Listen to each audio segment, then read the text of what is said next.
มื่อศัตรูมาประชิดอยู่ชายแดนใจห่วงแหนปกป้องแดนที่รักษาประกาศฟ้องให้คนรู้ทั่วโลกาคนไทยกล้าไม่เคยคิดรุกรานใครไทยนี้รักสงบแต่ถึงรบไม่คลาดสู้สุดความสามารถขับไล่ริราชศัตรูไป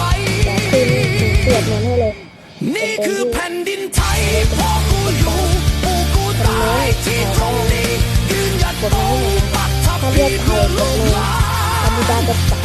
เลือดแลกเลือดใจแลกใจมานานขอสาบาน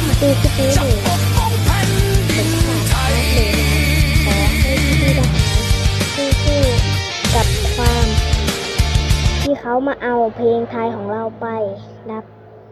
สู้ๆนะครับ